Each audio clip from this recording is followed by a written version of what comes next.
Triple तलाक को लेकर आप बात कर रहे हैं और उसी बात पे जो है माधवी लता बीजेपी ने का अनकॉन्स्टिट्यूशनल कानून बनाया और रिलीजन की बुनियाद पर बनाया गया है जो राइट टू इक्वालिटी के खिलाफ है। और इसीलिए मैंने उस कानून के बिल को पार्लियामेंट में पढ़ा था और हम उस वक्त भी खिलाफ थे, आज भी और कल भी रहेंगे। हैदराबाद की पार्लियामेंट की जनता CAA के ऐसे काले कानून के खिलाफ वोट देकर तमाम पार्टीज को, बीजेपी को, दीगर पार्टियों को शिकस्त देकर हराएगी।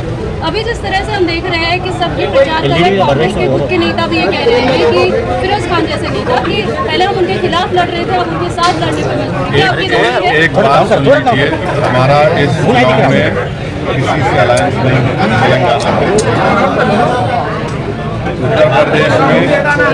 उत्तर प्रदेश में हम हमारी बहन मोहतरमा साहिबा के साथ हमने PDM बनाया। तमिलनाडु में हमने AIADMK के साथ हमारा अलायंस है।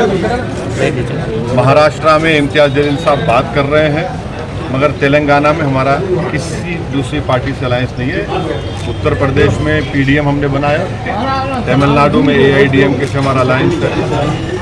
और ये बड़ी मजाक खैज बात है कि कभी हम B टीम हो जाते हैं तो कभी उन्हें बोलते हैं, ये बोलते हैं। तो ऐसा लगता है कि ये लोग कन्फ्यूजन का शिकार हैं, मगर हमारे पास क्लैरिटी है। हम अपने काम पर, अपनी मेहनत पर और इंशाअल्लाह ताला अल्लाह की बात पर कामिल यकीन करके हम इस इंतखाबात में हिस्सा ले रहे हैं।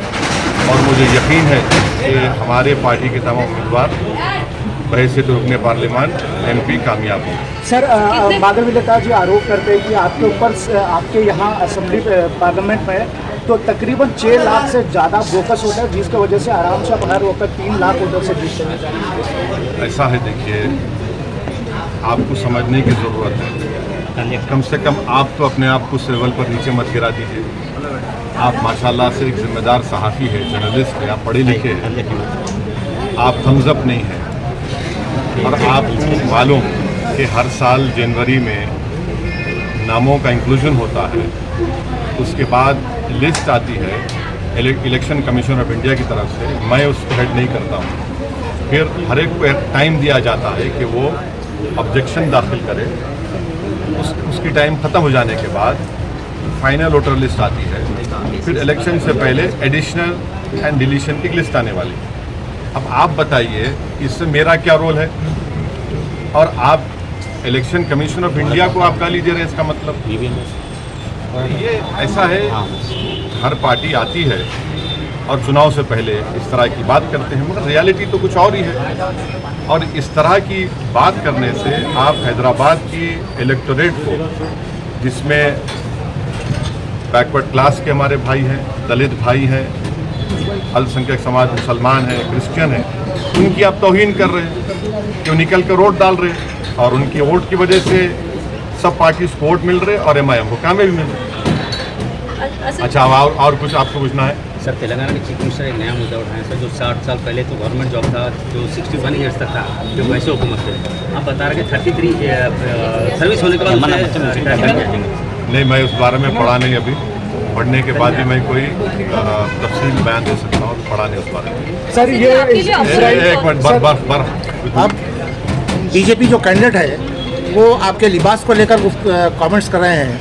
वो दाढ़ी रखते हैं, मूछ निकालते हैं, कुर्ता ऊंचा पैजामा पहनते हैं, कोई मुसलमान, इससे मुसलमान की आइडेंटिटी कर रहे हैं। ऐसा ही है ना, वो नरेंद्र मोदी ने भी कहा था कि लिबास देखकर पहचाने, उनका भाषण है। तो लिबास से नफरत है,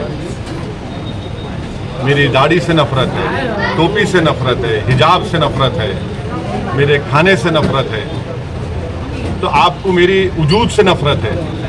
मगर हैदराबाद की आवाम नफरत को कामयाब नहीं करेगी, मोहब्बत को कामयाब करेगी। और जो लोग हमारी दाढ़ी के, हमारी टोपी के, हमारे हिजाब के, हमारी शनाख्त के, हमारे वजूद के खिलाफ है, जमहूरी तरीके से उनको एक बदतरीन शिकस्त देगी इंशाअल्लाह। सर, कॉन्स्टिट्यूंसी के बाहुबली माने जाते हैं, तो आपके कौन, क्या मतलब आपका उसका? मतलब यहाँ नहीं, उसका मतलब क्या है वो बोलो आप। आप लगातार यहाँ से जीतते आ हाँ, तो रहे हैं, आप ये बोलिए, लोकप्रिय बोलिए, लोकप्रिय है यहाँ पे। आप आपके बोलिए हिसाब से- लोगों को आवाम हमारे पसंद करती है हमारे, ये लफ्ज़ इस्तेमाल मत करिए हमारे बारे में। हाँ, थैंक सर यू। आप ऑपोजिशन किसको मानते हैं सर आपके खिलाफ जो यहाँ पे है? देखिए, Who's the strong इलेक्शन जब आप लड़ते हैं, आपके खिलाफ जो भी कैंडिडेट रहता है आप उनके खिलाफ इलेक्शन लड़ते हैं और आपको जीतना है, तो जितने भी मद्दे मुकाबिल आएंगे हम उनके खिलाफ इलेक्शन लड़ेंगे। अब जाहिर है मैदान में बीजेपी भी है, कांग्रेस भी है, बीआरएस भी है, दीगर और छोटी बीजेपी और ये सब लोग आ जाएंगे। तो हैदराबाद की आवाम ने हमेशा से यूनाइटेड तरीके से मुत्तहिदा तौर पर मंजलिस को कामयाब किया है और इंशाल्लाह आपके बार मंजलिस को कामयाब करेंगे।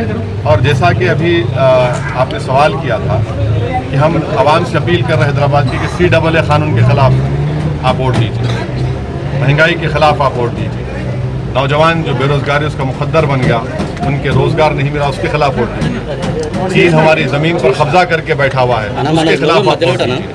तो ये मुद्दे रहेंगे। सर, इजराइल को लेके मोदी सरकार ने एक एडवाइजरी जारी की है वहाँ पर जाने वालों को लेकर, इसके खिलाफ क्या कहना है? इजराइल के ताल्लुक से मैं आपको बताना चाहूँगा कि एक